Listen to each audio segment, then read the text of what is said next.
tarde, pessoal. Hoje é dia 21 de setembro, hoje é o dia da árvore, né? E esse ser vivo tão importante pra gente, que eu até li ainda agora num post no Instagram, muito interessante, falando assim, hoje é o dia da árvore, respire fundo. Você já entendeu porque ela é importante, né? Então, a árvore ela é de grande importância para a nossa respiração. Nós já estudamos isso, estudamos que através do processo de fotossíntese, ela retira do ambiente o gás carbônico que nós expelimos e devolve o oxigênio que nós respiramos, né? Então, é muito importante para nossa existência as árvores. Lugares arborizados, ou seja, com muitas árvores, tem o ar mais limpo, é mais fácil respirar, a gente se sente melhor. E, infelizmente, hoje a gente não tem motivos para comemorar, porque grande parte do nosso Brasil está em chamas, né? A grande parte das árvores do nosso Brasil estão pegando fogo lá no Mato Grosso, no Tocantins, um incêndio de grandes proporções, ocasionado não só pela secura do clima e pelo calor dos últimos dias, mas também pela mão do homem, que coloca fogo ilegalmente na mata e até no lixo, né, e acaba ocasionando, perdendo o controle de todo esse incêndio. O governo está trabalhando duro, os bombeiros estão se arriscando para tentar salvar o máximo que puderem, mas assim, a perda já é enorme, tanto de espécies vegetais como de espécies animais. Muitos animais já morreram nesses incêndios, então, infelizmente, hoje no Dia da Árvore, a gente não tem o que comemorar. A gente tem, sim, algo a refletir. Refletir sobre as nossas atitudes, refletir sobre a importância que nós damos ao meio ambiente, né? E isso é importante de eu falar para vocês, porque vocês são o futuro do mundo. Então, que vocês cresçam com essa consciência, já que as pessoas que estão aí adultas parece que não têm essa consciência, né? Então, que vocês cresçam com essa consciência e façam um mundo melhor. Um mundo mais justo, um mundo de paz, um mundo com mais respeito de uns aos outros e do homem com a natureza, tá certo? Vamos para a aula de ciências? Então, o gabarito da aula passada, aqueles exercícios todos de revisão, eu coloquei na plataforma. A gente hoje vai começar o C4 e tem um vídeo separado da experiência, tá? Por que eu fiz o vídeo separado? Porque essa experiência ela não vai ser concluída hoje. A gente precisa esperar 3 dias pelo menos. Então, eu fiz um vídeo da experiência para que vocês assistam. Caso vocês queiram fazer, peçam a ajuda de um adulto, principalmente para fazer a parte da preparação da placa, porque precisa de água morna, tá? E a partir daí a gente vai observar as nossas culturas, as nossas placas de cultura. Tá? Eu já fiz, já está gravado, e daqui a 3 dias a gente vai olhar e eu vou gravar novamente, e até semana que vem, na semana que vem é que eu vou mostrar o meu vídeo para vocês, tá certo? Uma coisa importante aqui no livro não diz que a placa precisa ir na geladeira. Por quê? A gente vai usar gelatina e caldo de carne, né? Então, quando a gente mistura gelatina incolor com caldo de carne, ela fica líquida ainda. Então, você coloca ela, depois que ela esfriar um pouquinho, na plaquinha, porque aquela plaquinha que a gente está usando é de plástico, né? A tampinha de plástico. Então, você coloca ali na tampinha, ela vai ficar líquida. Se você colocar na geladeira um pouquinho, meia horinha, ela já endurece, tá? E aqui não manda botar na geladeira. Então, fica essa dica. Vamos lá? Vamos começar a nossa unidade 3? A nossa unidade 3 vai falar sobre um assunto extremamente importante e que vem sendo falado desde o início do ano demais, que são os micro-organismos, que na verdade a gente está aí combatendo uma pandemia causada por um micro-organismo, o vírus, certo? Então ele começa aqui no nosso painel inicial, né, um piquenique e mostrando a presença dos micro-organismos na nossa vida. Então aqui tem um inseto picando o homem e os micro-organismos que ele pode depositar aqui. O menino está tossindo ou espirrando e expelindo micro-organismos. Aqui tem micro-organismos no iogurte. E aqui o cãozinho fez um cocôzinho aqui no mato. A menina vai tirar e também tem micro-organismos. Ela está com a mão protegida por um saquinho, né? Então, as perguntas que vão fazer a gente pensar sobre esse assunto o que são micro-organismos, quais são os seus diferentes papéis na natureza e que doenças são causadas por micro-organismos e como podemos preveni-las. Então, a gente vai responder essas perguntas ao longo do nosso estudo, mas a gente já pode concluir que micro-organismos são organismos muito pequenos, porque micro, né, vem de muito pequeno. Quais são os seus diferentes papéis na natureza? Eu posso dizer para vocês que existem micro-organismos do bem. Não só aqueles que causam doenças. Existem os decompositores, existem micro-organismos que trabalham dentro do nosso corpo, ajudando o nosso corpo a funcionar. Certo? Nós não estamos sozinhos, existem micro-organismos dentro de nós. E as doenças que são causadas por micro-organismos nós conhecemos. Né? Conhecemos aí também a dengue, a zika, a chikungunya, que são transmitidas pelo mosquito, mas não é o mosquito o causador da doença, é o micro-organismo que ele insere na nossa circulação sanguínea. O coronavírus, um micro-organismo também, um vírus, né? Que é adquirido através das gotículas, das secreções corporais. Então, vamos ao nosso estudo para que a gente possa falar na época certa de cada coisa, ok? Vamos lá. Os micro-organismos são seres vivos, isso é importante, presentes em basicamente todos os ambientes da Terra, desde as profundezas do oceano até o cume dos vulcões. Então, tem micro-organismo em tudo quanto é lugar, resistente a tudo quanto é situação. Eles estão no ar, na água e no solo. Inclusive, estão na neve. Tá? Isso eu conto por experiência própria. Uma prima viajou para a Alemanha com a bebezinha dela e estava nevando muito na Alemanha. Ela tem uma irmã que mora lá na Alemanha e ela foi visitar a irmã. E a menininha dela tinha 2 anos, eu acho, se eu não me engano. Ficou louca quando viu a neve. Aí foi brincar na neve, se jogou na neve e tudo mais. E botou a neve na boca.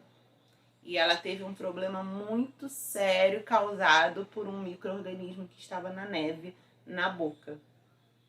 Viu? Então, aquilo tudo que era diversão, porque achou que a neve não tinha problema nenhum, a neve também tem micro-organismos. Então, estão em todos os lugares. Alguns possuem hábitos de vida livre, ou seja, não dependem de outro organismo para viver. Outros podem ser parasitas, ou seja, dependem de um outro organismo para viver. E causar doenças até mesmo no ser humano. Esses seres têm importantes papéis ecológicos, como a promoção da decomposição da matéria orgânica. Nós vimos isso na cadeia alimentar, que as bactérias decompositoras. Né? Então, olha que importante papel eles têm na cadeia alimentar. Não são todos um tipo de bactéria que decompõe, certo? Também há aqueles que são essenciais ao ser humano, que eu falei no início, como os micro-organismos que participam do processo de digestão de alimentos, que estão aqui dentro de nós, ou que são usados na biotecnologia, né? Aqueles que são usados nas vacinas. Então, fazem um papel muito importante. Vamos lá. Aí aqui tem um desenho divertido, claro que ele não é real, mas ele imita, né, as formas dos micro-organismos, tá certo? Então vamos lá. Os micro-organismos são seres vivos muito diversos, que desempenham diferentes funções no meio ambiente. Quais são essas funções e como elas são importantes para o meio ambiente e para outros seres vivos, incluindo o ser humano? É isso que nós vamos ver agora. Certo? Então, características gerais dos micro-organismos. Características gerais são aquelas características que são comuns a todos. Depois a gente vai estudar cada classe. Tá combinado? Então vamos lá. Os micro-organismos são seres muito pequenos e que não podem ser observados a olho nu pelo ser humano. Ou seja, nós precisamos de um aparelho para enxergar um micro-organismo. Eu não posso olhar para minha mão e falar: oh, quantos micro-organismos! Tá cheio aqui, ó. Mas eu não posso falar, porque eu não tô vendo, certo? Se eu colocar minha mão em um microscópio, eu vou ver os micro-organismos, tá certo? Então, vamos lá. Para observá-los individualmente, precisamos de instrumentos, como o microscópio, que possibilitam a visualização aumentada desses minúsculos seres vivos, permitindo observá-los e estudá-los. As bactérias, as cianobactérias, alguns tipos de fungo, os protozoários, as algas unicelulares e os vírus são exemplos de micro-organismos. Então, a gente depois vai estudar cada um deles, certo? Vamos lá, então. A história do microscópio. O microscópio é o principal instrumento utilizado para a ampliação da imagem dos micro-organismos e outros objetos fora da capacidade natural de visão do ser humano. Ele foi inventado no século XVI, ó, bastante tempo. E foi uma das primeiras observações de micro-organismos... uma das primeiras observações de micro-organismos foi feita pelo holandês Anton van Leeuwenhoek. Acho que é assim que fala o nome dele.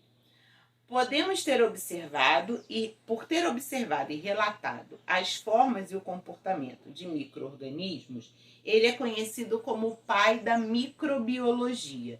Então vamos pensar, se biologia a gente fala que é o estudo da vida, microbiologia é o estudo da vida microscópica, né? E ele é o pai, porque ele descobriu uma maneira de observar os micro-organismos, certo?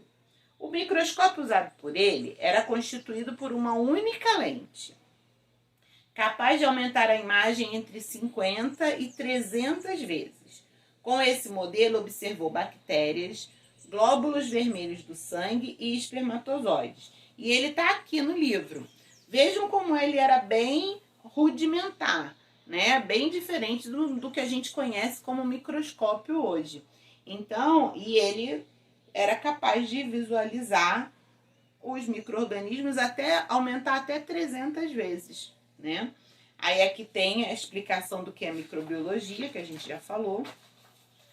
E aqui ele vai falar assim: hoje, mais de 400 anos após a invenção do microscópio, os cientistas utilizam instrumentos cada vez mais potentes que permitem observar até mesmo micro-organismos vivos.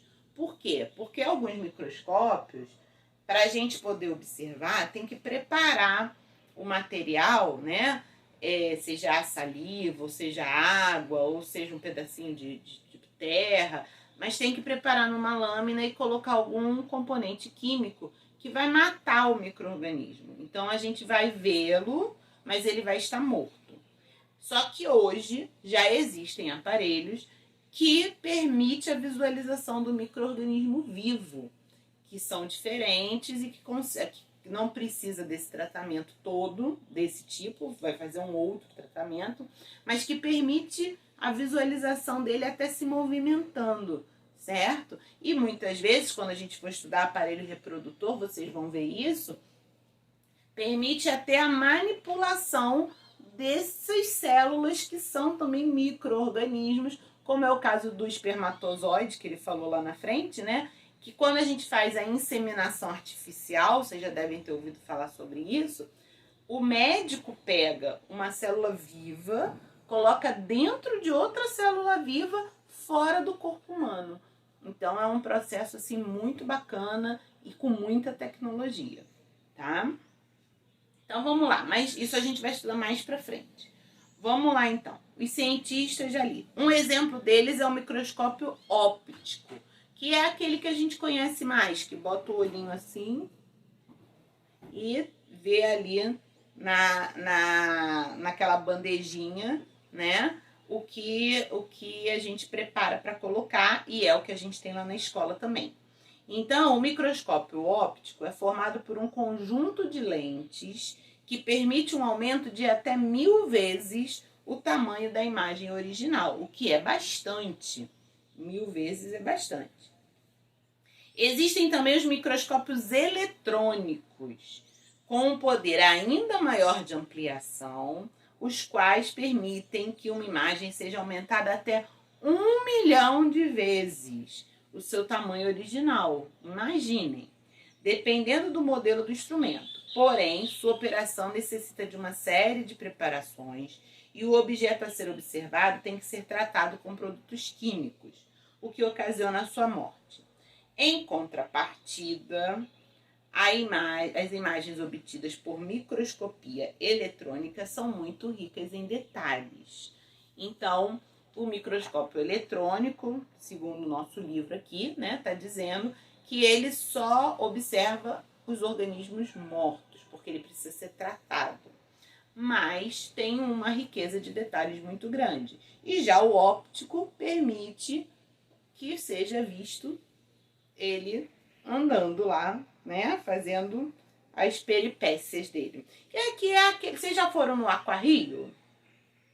Lá no Aquarrio, a gente observa, logo que entra, a gente observa as microalgas, né, que é uma algazinha unicelular, que tem até uma imagenzinha aqui em verde. A gente observa no microscópio elas se mexendo. É bem interessante. Então, vamos lá. No número 1, ele mostra os dois tipos de microscópio e mostra aqui uma imagem de uma alga unicelular ampliada 1520 vezes, né? A imagem foi colorida artificialmente, então a gente já sabe que se é 1520 vezes é pelo microscópio eletrônico. A imagem de um protozoário ampliado 360 vezes, ó, microscópio óptico. A imagem de uma alga ampliada 90 vezes, microscópio óptico. Aí aqui tem a imagem de um protozoário, ó, protozoário, é a mesma coisa, certo?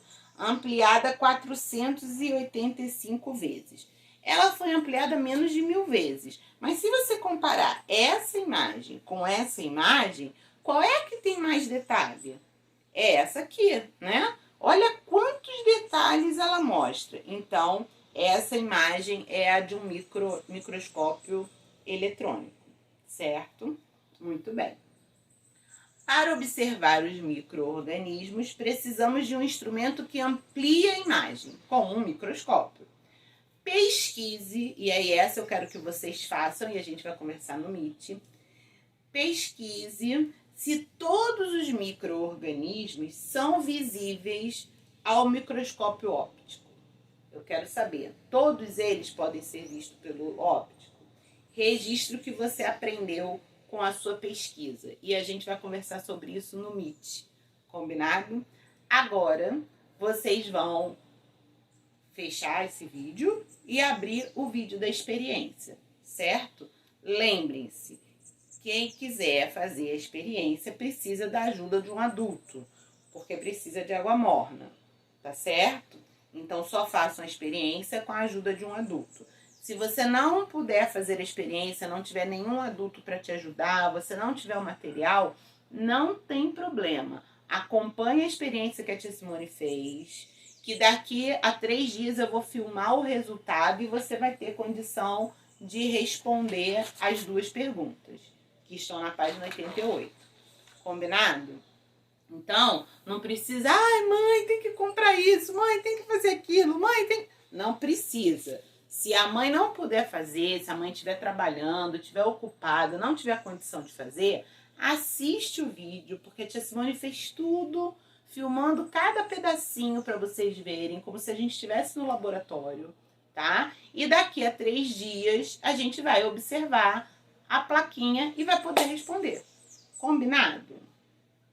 Ok? Então, um beijo e até daqui a pouco na aula de português, tá bom? Beijo!